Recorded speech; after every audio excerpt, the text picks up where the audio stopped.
Assalamualaikum warahmatullahi wabarakatuh.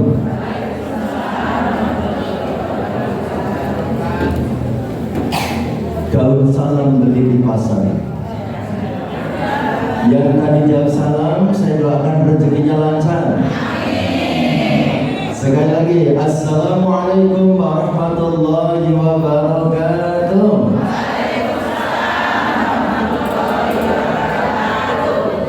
Ikan hiu makan lemper. I love you forever. Itu sisa-sisa masa aku ketika masih ngajar bahasa Inggris gitu. Dari kampung Inggris, mantunya juga pakai bahasa Inggris begitu. Ikan paus makan tomat. I miss you so much. Inna Allah mitrun yuhibbul mitra. Gusti Allah itu ganjil, suka dengan bilangan yang ganjil. Jadi salamnya satu kali lagi. Assalamualaikum warahmatullahi wabarakatuh.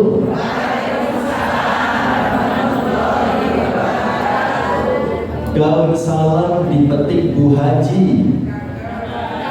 Yang tadi jawab salam, saya doakan bisa berangkat haji. Baik, kita mulai.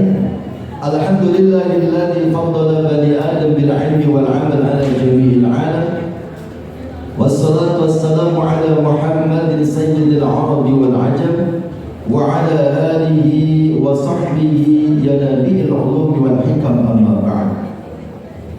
Yang sama-sama kita hormati dan kita muliakan Takmir Masjid Al-Ikhlas Jalan Pemuda Kota Kediri beserta seluruh jajarannya.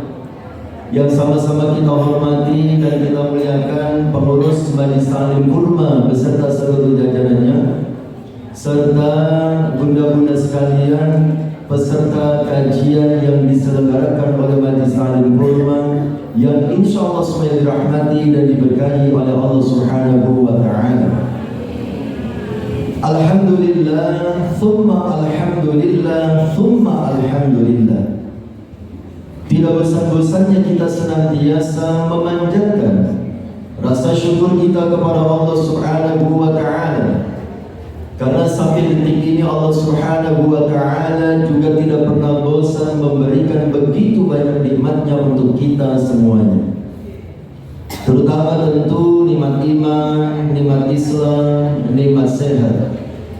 Dan satu lagi nikmat kesempatan yang Allah berikan kepada kita pagi hari ini, kita bisa kembali hadir di majlis yang mulia dan penuh barokah ini dalam rangka insyaallah mempererat ikatan silaturahim di antara kita, dan tentu kita niatkan pula untuk thalabul ilm. Mudah-mudahan langkah kaki kita ke majlis ini akan tercatat sebagai amal salih yang dapat meringankan beban kita di hari kiamat nanti. Amin ya rabbal alamin. Selanjutnya, salawat serta salam tidak akan pernah lupa kita sanjungkan kepada uswah dan qudwah kita, panutan dan anutan kita, baginda Rasul Muhammad sallallahu alaihi wasallam beserta keluarganya, para sahabatnya, para penerus dakwahnya, dan kita semua sebagai umatnya. Mudah-mudahan kita semua termasuk umat beliau yang biidznillah akan mendapatkan syafaat dari beliau di yaumil qiyamah nanti. Amin ya rabbal alamin. Mudah-mudahan yang dirahmati Allah Subhanahu wa Ta'ala, hari ini kita kembali melanjutkan pembacaan dan pembahasan kitab Nasaihul Ibad yang berisi tentang nasihat-nasihat pilihan agar menjadi santun dan bijak. Jadi kitab ini isinya terkait nasihat, tidak terkait dengan hukum, sebagaimana fikih, juga tidak terkait dengan fokus masalah akidah, tidak, tapi kebanyakan nasihat yang akan menjadi konsumsi untuk hati kita, supaya hati kita senantiasa mendapatkan ketenangan. Maka karena kitab ini isinya adalah nasihat, bukan bicara tentang hukum, maka perlu saya sampaikan kembali Kalau nanti kita menemukan dalam kitab ini ada hadis yang dhaif, hadis yang lemah, ya, maka kita mengikuti pendapat ulama yang membolehkan menggunakan hadis ini sekedar untuk fadhailul a'mal, motivasi untuk beramal, bukan untuk menentukan hukum halal, haram, wajib dan seterusnya. Sebagaimana pada pertemuan yang lalu sudah kita sampaikan terkait dengan hadis dhaif, ada ulama yang membolehkan menggunakannya tapi sebatas untuk motivasi beramal, bukan untuk menentukan hukum. Kalau untuk berbicara hukum itu harus menggunakan hadis yang sahih atau minimal hasan. Baik, kita masih masuk bab 1. Pada pertemuan yang lalu kita membahas poin yang pertama dari bab 1 tentang dua hal yang sangat utama. Masih di halaman 27 ya? Sama nama batan kita Pak? Sama ya, halaman 27. Itu pun kita baru membahas yang pertama tadi, yang di atas, khoslatani. Ada dua perkara yang tidak bisa diungguli keutamaannya oleh yang lain, yaitu iman kepada Allah dan memberi manfaat kepada sesama muslim. Nah, sekarang kita baca yang di bawahnya. Dalam hadis lain Rasulullah SAW bersabda, nanti dalam pembahasan ini saya akan menyampaikan tentang derajat hadis ini terlebih dahulu, perawi dari hadis ini terlebih dahulu, tapi sekedar untuk diketahui, bukan untuk didiskusikan atau diperdebatkan ya. Yang kita bahas lebih jauh adalah tentang isi dari hadis itu. Baik, dalam hadis ini Rasulullah SAW bersabda, isinya nasihat ya. Kata Rasulullah, man asbaha la yanwi adh-dhulma ala ahadin ghufir lahu ma jana. Itu satu penggal, satu masalah. Kemudian waman asbaha yanwi nusratal madlumi wa qada'a hajatil muslimi kanat lahu ka ajri hajjatin mabruratin. Itu satu masalah lagi. Nah, kita bahas satu persatu. Pada penggal yang pertama, Rasulullah SAW menyampaikan, man asbaha la yanwi adh-dhulma ala ahadin ghufir lahu ma jana. Artinya apa? Barang siapa di pagi hari tidak berniat menzalimi siapapun, maka dosanya akan diampuni. Jadi pagi hari gitu ya, bangun tidur, kemudian kita lihat dalam hati, bismillah Allah, hari ini saya tidak akan menyakiti siapapun, hari ini saya tidak akan mendolimi siapapun, hari ini saya tidak akan membohongi siapapun, hari ini saya tidak akan menipu siapapun, hari ini saya tidak akan nyatru siapapun. Niat untuk tidak menyakiti orang lain di pagi hari. Maka dalam hadis ini kata Rasul, ghufira lahu ma jana, maka dosanya yang lalu akan diampuni oleh Allah Subhanahu wa ta'ala. Nah, berarti lewat hadis ini maknanya, mudah-mudahan dirahmati Allah, orang yang bangun pagi dalam keadaan bersih dari niat buruk, orang yang bangun pagi dalam keadaan hatinya bersih dari niat buruk, terutama yang dimaksud dengan niat buruk itu adalah menzalimi orang lain dalam bentuk apapun, maka dia akan mendapatkan ampunan dari Allah Subhanahu wa ta'ala atas kesalahan-kesalahan yang telah dilakukan. Niat untuk tidak melakukan kezaliman. Jangan malah sebaliknya. Kadang-kadang ya mungkin kita pernah mengalami ya, kemarin kita disakiti oleh seseorang ya, malam nggak bisa tidur, Ya. Bangun tidur sudah niat dalam hati, awas tunggu pembalasanku. Gitu ya. Itu bangun tidur sudah begitu, awas tunggu pembalasanku. Karena kemarinnya disakiti. Nah itu bedanya apa? Yang pertama dengan yang kedua. Kalau yang pertama niat tidak akan mendolimi, berarti itu niat baik. Masih ingat? Kalau kita niat baik, ya, niat melakukan satu kebaikan, tidak mendolimi, itu kebaikan. Ya. Maka ya, ketika niat baik itu ya, sudah ada di dalam diri kita, sekalipun tidak terlaksana, itu sudah ditulis pahalanya. Ya, sudah ditulis pahalanya. Ya. Tetapi beda dengan niat buruk. Ya. Kalau niat buruk, ya, memang ya, niat buruk itu ya, kalau baru niat belum dilaksanakan ya, itu tidak ditulis dosa. Tapi kalau niat baik yang pertama, sekalipun tidak terlaksana, itu sudah ditulis pahala. Maka itu pentingnya kita selalu meniatkan kebaikan di dalam hati kita. Ya, Bismillah, hari ini saya tidak akan menyakiti siapapun. Ya. Nah kemudian makna dari hadis ini yang kedua. Kalau yang kedua, yang pertama apa tadi Bu? Orang yang bangun pagi dalam keadaan hatinya bersih dari niat buruk, terutama niat mendolimi orang lain, maka mendapat ampunan dari Allah. Yang kedua, mana dari hadis ini adalah hadis ini menunjukkan bahwa niat baik memiliki dampak besar dalam pandangan Allah Subhanahu wa Ta'ala, bahkan sebelum seseorang berbuat apapun. Masih pagi begini gitu ya, Bismillah, nanti malam saya mau sholat tahajud. Nah, ya niat aja. Ya. Bismillah, nanti malam saya mau sholat tahajud. Ya, itu sudah ditulis satu pahala. Ya. Ya, sudah ditulis satu pahala. Ya. Kalau terlaksana, maka ditulis menjadi 10 pahala. Itu kalau kebaikan. Ya. Belum terlaksana, ditulis 1 pahala. Kalau terlaksana, ditulis 10 pahala. Bahkan ada yang sampai 700 pahala. Bahkan ada yang tidak terbatas.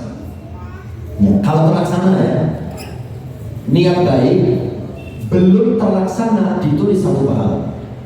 Terlaksana bisa 10, bisa 700, bisa tidak terbatas pahalanya. Ya. Contoh yang pahalanya 10, kalau terlaksana apa? Baca Al-Quran. Contoh yang 700 kali lipat kalau terlaksana pahalanya apa? Infak sedekah. Contoh yang dilipat gandakan tanpa batas kalau terlaksana apa? Puasa. Betul. Kalau niat buruk, ini spionnya siapa ini? Ini spion motor ini. Kok pas banget ke sini? Tolong anu spionnya ditutupi helm itu. Pas banget jawab ke saya ini.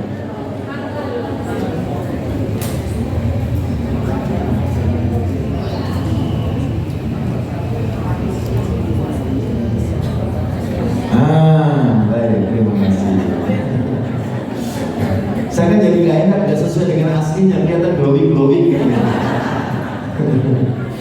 Ya. Baik, kalau niat buruk, niat buruk kalau belum dilaksanakan, belum ditulis dosa. Kalau niat buruk dilaksanakan, ditulisnya cuma 1 dosa. Nah, itulah keadilan dan anugerah Allah Subhanahu wa Ta'ala. Baik, kembali lagi ya.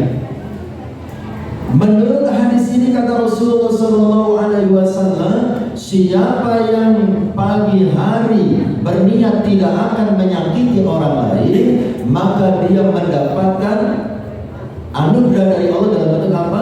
Dosa-dosa yang Allah diampuni. Kemudian mana hadis ini yang kedua adalah menunjukkan bahwa niat baik memiliki dampak yang besar dalam pandangan Allah Subhanahu wa Ta'ala, bahkan sebelum orang itu melakukan apapun. Kemudian, ya guna-guna yang dirahmati Allah, hadis ini juga menunjukkan bahwa dalam Islam niat merupakan pokok utama dalam amal. Niat itu merupakan pokok utama dalam amal. Artinya niat ini akan menentukan sebuah perbuatan itu berpahala atau tidak. Berpahala atau tidak. Innamal a'malu binniyat. Semua amal itu bergantung kepada niatnya. Makanya jangan pernah kosong dari niat dalam hati, ya. Karena kebaikan itu sekalipun baru niat saja sudah diberi satu pahala. Bahkan budak-budak yang dirahmati Allah, amalan-amalan yang mubah, gitu, yang awalnya tidak ada kaitan dengan pahala dan dosa, ketika kita mau melakukannya diniati beribadah, maka amalan mubah tadi menjadi berpahala. Contoh, kita makan minum itu kan rutinitas, ya. Itu tidak ada hubungannya dengan pahala dan dosa. Tapi kalau pada saat kita makan, kemudian kita niat, bismillah, saya makan supaya saya kuat ibadah, itu menjadi berpahala makannya. Ya, itulah hebatnya niat, ya, di dalam agama Islam. Ya. Niat itu menjadi pokok utama dalam amal. Baik, kembali ke hadis ini. Kemudian penggal yang kedua, kata Rasulullah SAW, barang siapa di pagi hari, waman asbaha, barang siapa di pagi hari, yanwi, dia berniat, nusratal madlumi, menolong orang yang dizalimi, wa qadha hajatil muslimi, dan memenuhi kebutuhan saudaranya sesama muslim, kanat lahu ka'ajri hajjatin mabruratin, maka baginya mendapatkan pahala haji yang mabrur. Itu baru niat saja. Pagi hari kita niat, bismillah ya Allah, ya, hari ini saya berniat kalau ada orang yang dizalimi saya akan menolongnya. Kemudian saya juga akan menolong saudara saya sesama muslim yang membutuhkan hari ini. Maka hanya dengan niat itu sekalipun belum terlaksana, itu sudah mendapatkan pahala yang sangat luar biasa, sebagaimana pahala haji yang mabrur. Nah, benar-benar yang dirahmati Allah, apa makna dari penggal yang kedua ini? Ada maknanya. Makna dari penggal yang kedua dari hadis ini, ya, adalah pertama, Islam itu sangat mendorong, ya, kepedulian terhadap sesama. Islam mendorong agar kita memiliki kepedulian terhadap sesama. Khususnya kepedulian itu dalam rangka menolong orang yang dizalimi dan memenuhi hajat kaum muslimin.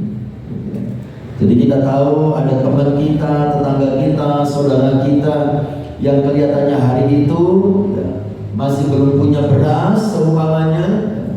Kita tahunya dari mana? Ya mungkin kita dapat cerita dari orang lain, ya. Atau kita tahu suaminya lagi nganggur, sementara istrinya juga tidak ada aktivitas ekonomi. Kita niati hari itu akan membantunya, ya. Pagi hari bismillah saya akan menolong dia. Sekalipun belum terlaksana, itu sudah ditulis pahalanya. Kalau terlaksana, pahalanya luar biasa, ya. Bisa, kalau infak sedekah tadi berapa? 700 kali lipat. Nah, makna dari hadis ini yang pertama tadi apa? Islam sangat mendorong agar kita memiliki kepedulian terhadap sesama, khususnya menolong orang yang dizalimi dan memenuhi hajat kaum muslim. Menolong orang yang dizalimi, contohnya ketika jenengan pagi-pagi gitu ya, memasukkan uang recehnya antara 500 rupiah atau 1000 rupiah, kan mungkin kan ada program bantuan untuk Palestina gitu kan, yang dibagikan celengan, dalam bentuk celengan yang setiap pagi kita berinfak bersedekah. Nah itu bagian dari ini, ya. Itu bahkan bukan hanya niat tapi langsung praktek. Bismillah Bismillah, ya, saya niat bersedekah untuk membantu saudara saya yang terdolimi di Palestina. Nah, begitu ya. Sekalipun hanya uang sisa-sisa uang belanja atau kembalian anak-anak jajan, ya 500 rupiah, 1000 rupiah, gitu ya. Pagi hari dimasukkan ke dalam celengan yang di akhir bulan kita serahkan, ya, kepada lembaga yang kredibel, yang bisa dipercaya, yang akan menyalurkannya kepada saudara-saudara kita di Palestina. Itu bagian dari praktek dari hadis ini, kepedulian terhadap sesama muslim, menolong orang yang dizalimi dan memenuhi hajat atau kebutuhan saudaranya sesama muslim. Yang kedua, makna dari hadis ini adalah bahwa niat tulus untuk membantu meskipun belum dilakukan dihargai pahala besar seperti pahala haji dan umroh. Ini padahal belum terlaksana ya, seperti haji dan umroh, atau seperti haji yang mabrur. Karena dalam redaksi yang lain itu kahajatin wa umrotin. Nah begitu ya. Kalau di sini kahajatin mabrurotin. Ya, ada redaksi yang berbeda. Nah tadi saya sampaikan, kita coba lihat derajat dulu, derajat hadis ini ya. Saya temukan satu penjelasan ya. Di sini kan tidak ada hadis riwayat siapa, kan nggak ada Bu ya. Ya ini saya temukan ada satu penjelasan. Hadis ini sumbernya dari Anas bin Malik ya, melalui jalur, kalau itu jalurnya panjang ya, Ishaq bin Qurrah, kemudian dari Uyainah, dari Ibnu Asakir ya, dari sumbernya dari Anas bin Malik ya, diriwayatkan oleh Ibnu Asakir.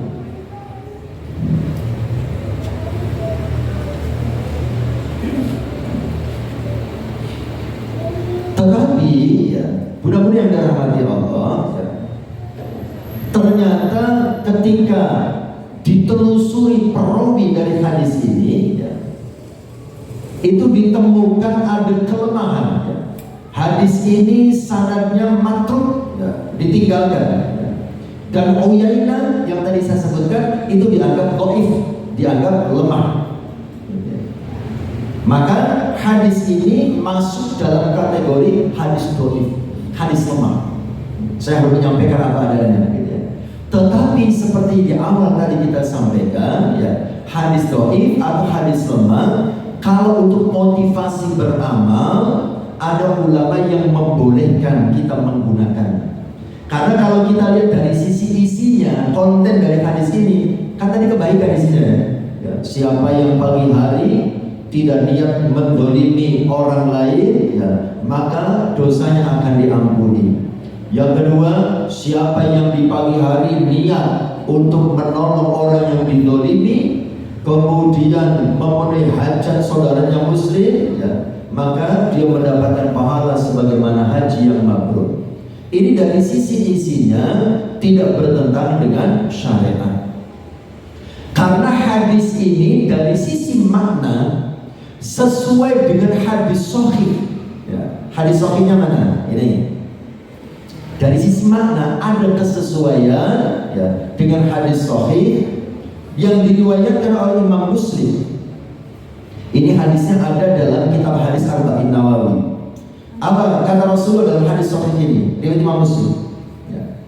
Man nafasa an mu'minin kurbatan min kurabid dunya, nafasallahu anhu kurbatan min kurabi yaumil qiyamah. Barang siapa yang meringankan satu kesusahan seorang mukmin di dunia, Allah akan meringankan kesusahannya di hari kiamat. Nah ini hadis sahih riwayat Imam Muslim. Jadi yang ada dalam Nashahul Ibad yang tadi kita baca dari sisi makna ya, tidak bertentangan dengan apa yang dijelaskan dalam hadis sahih. Baik, selesai satu. Kemudian berikutnya halaman setelahnya.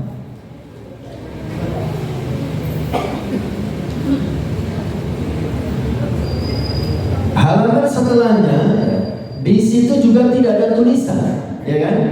apakah ini hadis, apakah ini perkataan ulama. Betul ya? Ya. Di halaman setelahnya itu ahabbul ibadi, manusia atau hamba yang paling dicintai oleh Allah, anfa'un nasi linnas, adalah manusia yang paling bermanfaat bagi orang lain. Manusia yang paling dicintai oleh Allah adalah manusia yang paling bermanfaat bagi orang lain. Kemudian berikutnya, wa afdhalul a'mali, dan amal yang paling utama, idkhalus sururi ala qalbil mu'min, yaitu menyenangkan hati orang mukmin. Yatrudu anhu ju'an aw yakshifu anhu karban aw yaqdi lahu dainan. Amal yang paling utama adalah menyenangkan hati orang mukmin dengan cara apa? Menghilangkan kelaparan, menghilangkan kesusahan, atau melunasi utangnya. Nah, ini amal yang paling utama ya. Jadi kalau ada orang suka melunasi utang temannya, namanya utang kira tuh. Kok kita yang mau tangguhin deh, kan yang tak lunasin, wah itu luar biasa gitu. Itu kalau ada yang begitu pekerjaannya, masya Allah. Nah, bunda-bunda yang dirahmati Allah Subhanahu wa Ta'ala. Kemudian kalimat selanjutnya, ya, wa khoslatani la syai'a akhbatu minhuma asyirku billah wa dhurru bil muslimin. Ada dua perkara yang sangat kotor dan keji, yaitu menyekutukan Allah dan menimbulkan kemadharatan bagi kaum muslimin. Jadi rangkaian kalimat ini dari awal sampai akhir, gitu ya, ini sebetulnya penggabungan ya, dari beberapa hadis dan ada perkataan ulama di dalamnya. Baik, saya jelaskan. Mudah-mudahan dirahmati Allah Subhanahu wa Ta'ala. Bagian yang pertama ya, jenengan tandai, mulai dari ahabbul ibadi ilallahi ta'ala anfa'un nasi linnas. Manusia yang paling dicintai oleh Allah adalah orang yang paling bermanfaat bagi orang lain. Ini satu penggal. Satu penggal ini ya, merupakan bagian atau pemahaman dari hadis ya, yang diriwayatkan oleh Imam Tabrani ya, tentang khairun nas anfa'uhum linnas. Ya, itu kalimat yang pertama tadi semakna ya. Jadi yang ada di sini bukan hadis ini ya. Itu semakna dengan hadis Rasulullah sallallahu alaihi wasallam ya.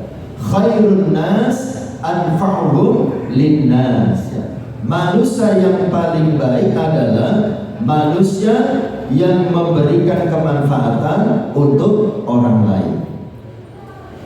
Nah, di dalam memberikan kemanfaatan ya, kepada orang lain ini ya, benar-benar yang dirahmati Allah ya, ada kalanya kita itu bisa memberikan manfaat dengan ilmu kita ya. Jangan punya banyak ilmu, punya banyak keahlian, berbagi ya.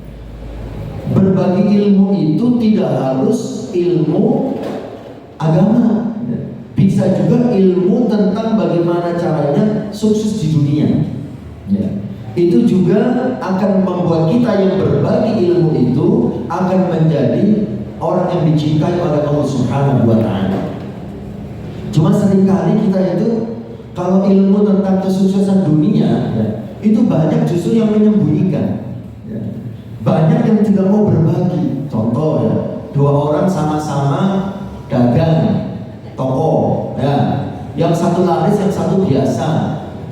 Yang tidak laris nanya, Mbak, sampai ini kok rahasia apa tuh Mbak? Kok laris pendagangannya? Ya judulnya rahasia toh, masa diceritain. Lah ini dia punya ilmunya, punya triknya, tapi dia tidak mau berbagi. Itu namanya kitmanul ilmi, menyembunyikan ilmu. Ya. Orang yang dicintai oleh Allah adalah orang yang bermanfaat untuk orang lain, di antaranya adalah dengan berbagi ilmu. Ya. Kita harus meyakini, ya, mudah-mudahan dirahmati Allah, ilmu bisa jadi sama, bisnis bisa jadi sama, tapi jangan lupa takaran rezeki itu beda-beda. Ya, gini apa gini? Rezeki orang itu beda-beda sendiri-sendiri. Ya. Mungkin jenengan ya memperhatikan atau mengalami sendiri, ada dua orang kuliah di jurusan yang sama, kemudian di kampus sama-sama moncer, sama-sama hebat, sama-sama pinter. Tapi ternyata ya, ketika sudah kembali ke masyarakat, ya, sudah berkeluarga, ya, ternyata taraf kehidupan sosialnya berbeda dua orang ini. Yang satu bisa jadi sukses, yang satu sukses banget. Begitu ya. Saya tidak ingin mengatakan yang satu tidak sukses gitu. Yang satunya sukses tapi satunya sukses banget kan gitu. Padahal ilmunya sama. Ya. Prestasi di kampusnya juga sama. Gitu. Tapi ternyata kesuksesannya berbeda. Kenapa? Ya itulah takdir Allah Subhanahu wa taala. Masih ingat ya? Surat Az-Zukhruf ayat 32. Saya menyampaikan ayat ini supaya kita itu tidak pelit berbagi ilmu, ya, karena rezeki itu sudah dibagi oleh Allah. Az-Zukhruf ayat 32, Allah Subhanahu wa taala mengingatkan kita. Ahum yaksimuna rahmatar rabbi. Apakah hum mereka yaksimuna yang akan membagi rahmatar rabbi, rahmat Tuhanmu? Apa mereka yang membagi rahmat Tuhanmu? Dijawab sendiri oleh Allah, nahnu qasamna, telah kami bagi. Ya. Itu pakainya qasamna, itu fi'il madhi kalau dalam tata bahasa Arab. Kalau dalam bahasa Inggris namanya simple past. Maknanya adalah kata kerja yang menunjukkan makna telah. Nahnu qasamna, telah kami bagi. Bukan sedang dibagi, bukan akan dibagi, tapi telah. Jadi sudah ditentukan. Makanya kita jangan pelit berbagi ilmu, karena rezeki orang sudah ditentukan oleh Allah, gak akan ketukar. Justru dengan berbagi ilmu kita mendapatkan banyak pahala, kita mendapatkan banyak kebaikan, dan yang paling penting tadi apa? Dicintai oleh Allah Subhanahu wa taala. Nahnu qasamna, kata Allah, telah kami bagi bainahum, di antara mereka, ma'isyatahum, penghidupan mereka, fil hayatid dunya, untuk hidup di dunia, telah dibagi oleh Allah. Wa rafa'na, dan telah kami angkat ba'dhum, sebagian mereka, fauqa ba'dhin, atas sebagian yang lain, darajat, di beberapa derajat. Pangkat dan kedudukan sudah ditentukan oleh Allah Subhanahu wa taala. Jadi kita tidak perlu saling sikut, saling injak hanya untuk agar kita posisinya lebih tinggi daripada orang lain. Gak perlu. Semuanya sudah ditentukan, semuanya sudah dibagi. Jadi berbagi ilmu. Ada kalanya kita bisa berbuat baik kepada orang lain, ya, tidak berbagi ilmu, berbagi harta. Oh, ada contoh berbagi ilmu yang menarik. Saya pernah membaca satu berita, kisah nyata di Arab, ya, di negeri Arab. Ceritanya itu ada dua supermarket yang berhadapan. Nah, supermarket satu di sini, supermarket yang satu di seberang jalan. Supermarket yang seberang jalan itu manajernya orang Islam. Supermarket yang sebelah sini manajernya orang non-Islam. Tapi yang jelas bukan di Mekah Madinah ya, karena di Mekah Madinah nggak boleh ada orang non-Islam. Nah, manajer di supermarket ini yang non-Islam ini, ya, ternyata tokonya itu sepi. Ya, tambah lama tambah sepi. Ya, barang-barang juga semakin sedikit. Ya, stoknya juga tidak update dan begitu dan seterusnya. Sementara usaha tambah lama. Luar biasanya manajer supermarket yang manajernya orang Islam itu mendatangi manajer yang tokonya sepi, supermarket sepi itu, yang non Islam itu. Apa yang dilakukan? Subhanallah, dia berbagi ilmu, berbagi trik, bahkan siap mensuplai barang-barang yang kosong bisa diambilkan dengan konsignasi, gitu ya. Nanti dibayar kalau laku. Ini manajer yang non Islam ini kaget. Ini yang diajarkan oleh agama Islam itu apa? Kok sampai sebaik ini orang Islam? Gitu ya. Dia berbagi ilmunya, bagaimana caranya supaya tokonya rame, bagaimana supaya banyak pembelinya, gitu ya. Akhirnya, masya Allah, qadarullah, takdir Allah. Akhirnya manajer non Islam ini masuk Islam. Karena kebaikan orang Islam yang mau berbagi ilmu, ya, berbagi trik, bahkan ya, berbagi produk bisa dipinjamkan ya, ketika toko yang dikelola oleh orang non-Islam itu kosong. Nah, kita pun begitu ya, kita ini sama-sama muslim, nah, gitu ya. Jangan beli, ya, berbagi resep, berbagi ilmu, sama-sama bisnis makanan. Jadi aku enak masalahnya, ini omongan dong. Ya rahasia. Kadang-kadang kita kan begitu ya. Jangan. Dibagi saja, ilmu tidak apa-apa dibagi. Ya. Ilmu dibagi itu tidak akan berkurang, tapi bertambah. Gitu ya. Ya. Yang mendapatkan manfaatnya tambah banyak, kita pun mendapatkan banyak pahala ya, dari Allah Subhanahu wa Ta'ala. Baik. Ya. Mudah-mudahan yang dirahmati Allah Subhanahu wa Ta'ala. Ya. Jadi kalimat ini sesuai dengan ya, hadis ya, khairun nas anfa'uhum linnas. Dan kemudian penggal berikutnya, wa afdalul a'mali idkhalus sururi ala qalbil mu'min yatrudu anhu ju'an aw yakshifu anhu karban aw yaqdilahu dainan. Ini luar biasa. Amal yang paling ya, afdal ya, adalah ketika menyenangkan hati orang beriman. Idkhalus surur, bahasa umumnya, bagaimana kehadiran kita itu bisa menyenangkan orang lain, sehingga ya, kepergian kita itu dikagumi, kehadiran kita itu disukai, gitu ya. Itu amal yang paling utama. Idkhalus surur fi qalbil muslim. Ya. Bagaimana membuat hati orang muslim, orang beriman itu bahagia dengan kehadiran kita. Ya, menyenangkan. Jangan sampai malah sebaliknya, Bu. Ya. Kepergian kita disyukuri, kehadiran kita tidak disukai. Alhamdulillah, ini aman. Ya Allah, betapa menyedihkannya gitu ya, kalau ada orang disikapi begitu oleh orang lain. Oh, itu kau bukan, kata kau aman. Mengerikan gitu ya, kalau ada yang disikapi begitu sama orang lain, menyedihkan. Ketika orangnya datang, semua pada kasak kusuk, delok-delok. Lek wong iki sembarang salah.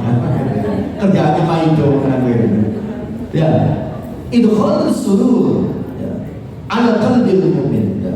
Jadi bagaimana kehadiran kita bisa menyenangkan orang lain. Nah, di sini dicontohkan cara menyenangkan orang lain itu bagaimana? Di antaranya dengan menghilangkan kelaparan. Ya, kayak burung sarapan gitu, kalau main burung masak gitu ya. Kayak orang kalau pesen, Mbak, ayo ya, bareng ngaji, sarapan bareng aku. Nah, gitu ya.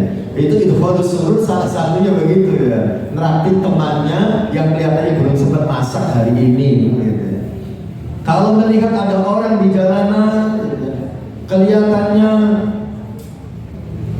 wajahnya memelas ya, kelihatan belum tersentuh makanan gitu dan seterusnya, kita berbagi. Itu bagian dari idkhalus surur. Ini adalah amal yang paling utama. Jadi amal yang paling utama itu adalah pada saat kita melakukan sesuatu yang sangat dibutuhkan oleh orang lain. Ya, yang sangat dibutuhkan oleh orang itu apa? Maka yang kita lakukan itu jadi amal yang utama. Maka kita harus tahu kebutuhan orang. Ya, mohon maaf, ya. Saya membaca berita, mungkin jenengan juga membaca ya. Ketika saudara-saudara kita di Gaza Palestina kekurangan makanan, kekurangan obat-obatan, gitu ya. Ada negara Islam yang mengirimkan 2 kontainer isinya apa? Kain kafan. Coba, mengirimkan kain kafan. Ya. Karena maksudnya adalah biar yang meninggal itu bisa dirambut dengan baik, dikasih kain kafan. Orang Palestina marah, ya, dan mengatakan, ya, kami tidak butuh kain kafan karena kami masih hidup. Buktinya kami masih bisa melawan kejahatan Israel. Yang butuh kain kafan itu adalah kalian, karena kalian telah mati. Kalian tidak berani melawan kejahatan Israel. Oh, itu tamparan luar biasa, kan begitu ya? Ya. Yang butuh kain kafan itu kalian, karena kalian tidak berani melawan sama dengan orang yang sudah mati. Ya. Nah, kita menolong orang itu, ya, harus sesuai dengan kebutuhan. Ya. Jenengan lagi jalan-jalan naik kapal laut atau naik perahu, ya. Ada orang mau tenggelam, gitu ya. Jenengan kasih emas batangan 5 kilo. Ya Allah, kebesarannya mungkin kita susah nih, kasih emas 5 kilo. Apa orang itu senang dan bahagia, tambah kelelep, tambah keberatan. Yang dibutuhkan apa?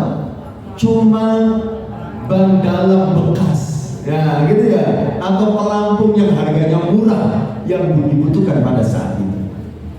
Ya, jadi amal menjadi syarat utama pada saat amal yang kita lakukan sesuai dengan apa yang dibutuhkan oleh orang yang kita tolong. Ya. Maka kita harus tahu.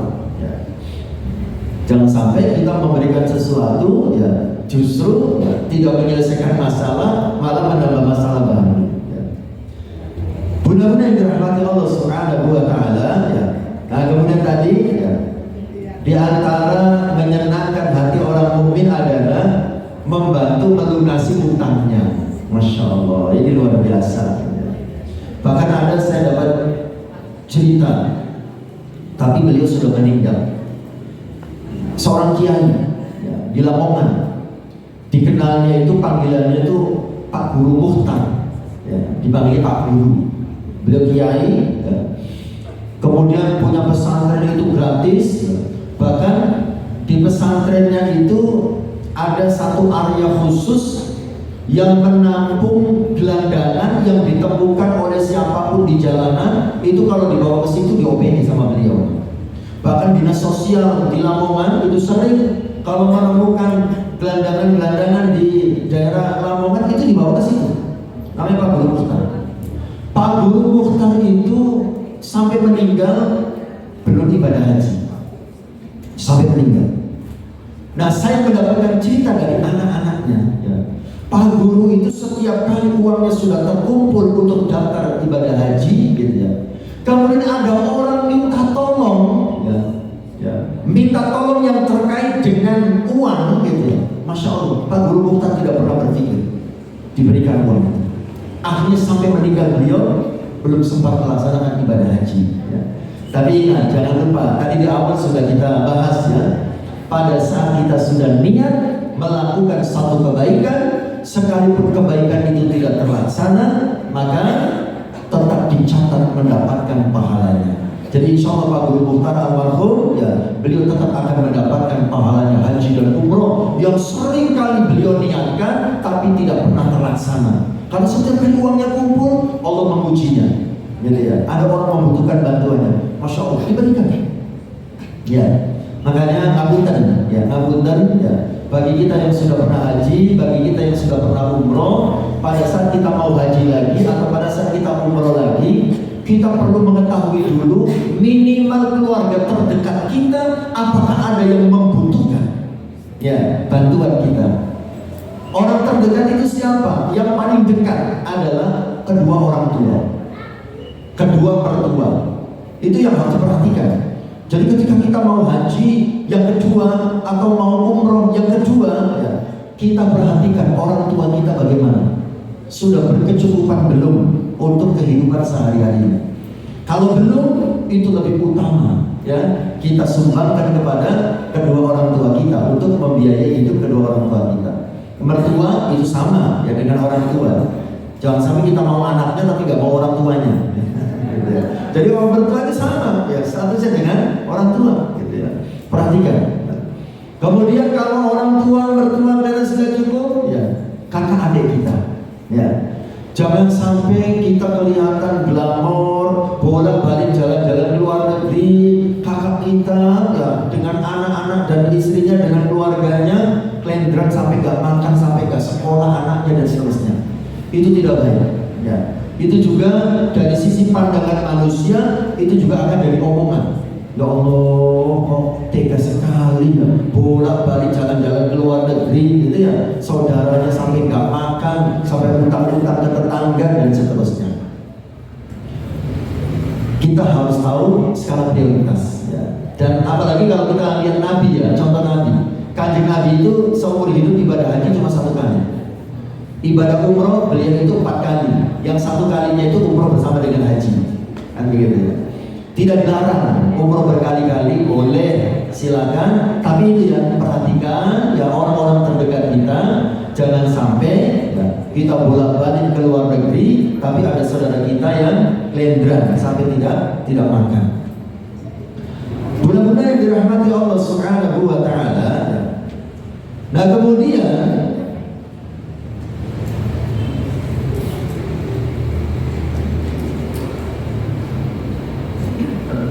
hadis yang kedua tadi ya, masalah idkhalus surur ya, idkhalus surur itu kalau yang pertama itu kan apa namanya terkait dengan khairun nas anfa'uhum linnas ya. Kalau yang kedua ini ya, ini memang redaksi ulama tapi bersesuaian dengan hadis Rasulullah SAW ya. Riwayat Imam Tabrani ya, sumbernya dari Ibnu Umar ya. Riwayat Imam Tabrani sumber dari Ibnu Umar. Kata Rasulullah, wa ahabbul a'mali ila Allahi sururun tudkhiluhu ala muslim. Dan amal yang paling dicintai oleh Allah adalah kebahagiaan yang engkau masukkan ke dalam hati seorang muslim. Nah itu semakna dengan hadis itu. Jadi yang ada di dalam kitab ini yang tadi kita bahas semakna ya dengan hadis ini. Memang ini hadis dhaif ya, lemah gitu ya. Tetapi maknanya tidak bertentangan dengan hadis sahih. Maka boleh diamalkan isinya. Gitu ya. Tidak bertentangan dengan hadis sahih. Nah, kemudian mudah-mudahan dirahmati Allah, kalimat yang selanjutnya wa khoslatani la syai'a dan seterusnya itu bukan hadis. Ya. Kalimat yang itu wa khoslatani ya, itu bukan hadis. Itu tambahan yang merupakan perkataan dari Syekh Nawawi, penulis kitab ini. Itu adalah perkataan tambahan dari Syekh Nawawi, penulis dari kitab ini. Nah, dijelaskan begitu. Apa makna dari tambahan itu? Kata Imam Nawawi atau Syekh Nawawi itu, wa khoslatani la syai'a akhbatha minhuma asyirku billah wa dhurru bil muslimin. Ada 2 perkara yang sangat kotor dan keji. Berarti ini harus kita hindari. 2 perkara ini kotor dan keji. Ya. Apa 2 perkara itu? Yang pertama asyirku billah, menyekutukan Allah Subhanahu wa Ta'ala. Ya, ini perkara yang paling keji, yang paling kotor. Yang kedua wadhurru bil muslimin, menimbulkan bahaya bagi kaum muslimin. Ya. Jadi jangan sampai kita menyekutukan Allah Subhanahu wa Ta'ala. Itu perkara paling buruk, yang paling keji, paling kotor yang tidak boleh kita lakukan. Syirik itu apa loh? Syirik itu artinya menduakan Allah. Ya, kita aja gak mau diduakan, kan begitu ya? Ya. Nah, Allah juga tidak mau diduakan. Ya. Contoh orang yang menduakan Allah itu bagaimana? Dia dapat rezeki dari Allah, dia dapat nikmat dari Allah, dia diberikan kesempatan hidup di dunia dari Allah. Lalu pada saat beribadah dan menyembah bukan kepada Allah, itu kan gak sopan. Kan begitu. Dia berdoa bukan kepada Allah, dia minta tolong bukan kepada Allah, dia bergantung bukan kepada Allah, itu namanya menyekutukan Allah Subhanahu wa Ta'ala. Ya. Kemudian tadi yang berikutnya yang paling kotor dan keji adalah menimbulkan madharat bagi kaum muslimin. Artinya kehadirannya jadi masalah bagi orang lain. Ya. Tadi saya sampaikan bahwa memberikan manfaat pada orang lain, yang pertama tadi apa? Bisa dengan ilmu. Yang kedua bisa dengan harta. Yang ketiga bisa dengan waktu dan tenaga. Saya nggak punya ilmu, nggak punya ide, saya juga nggak punya uang, tapi saya punya waktu dan punya tenaga. Ayo, apa yang bisa saya kerjakan? Nah, itu namanya memberikan manfaat pada orang lain. Dan memberikan manfaat kepada orang lain yang paling minimal adalah kehadirannya tidak jadi masalah bagi orang lain. Sudah itu, wis meneng. Begitu ya. Kasarnya kan apa ya? Wis toh, sampai niku ide gak duwe, duit yo gak metu, tenaga yo mabuk, kan gitu ya. Wis meneng. Ojo kakek ngomong, gitu ya. Saya mau ngomong ojo kakek cakep gak sopan ya. Wis ojo kakek ngomong, begitu ya. Wis meneng gitu ya. Nah, itu paling minimal kita bisa berbuat baik kepada orang lain adalah kehadiran kita tidak jadi masalah bagi orang lain. Nah, makanya di sini dikatakan perkara yang paling buruk adalah salah satunya adalah ketika dia jadi masalah bagi orang lain, menimbulkan madharat bagi orang lain, ya, menimbulkan bahaya bagi orang lain. Ya, itu perkara yang sangat buruk. Ya. Baik, mudah-mudahan yang dirahmati Allah Subhanahu wa Ta'ala. Saya lupa, kita sampai jam berapa tuh jadwalnya? Setengah 10. Oh, setengah 10. Ya. Masih ada waktu beberapa menit. Ya, silakan kalau ada yang mau didiskusikan atau ada unek-unek yang mau disampaikan, begitu ya, boleh disampaikan. Atau ada pengalaman, berbagi ilmu, berbagi informasi.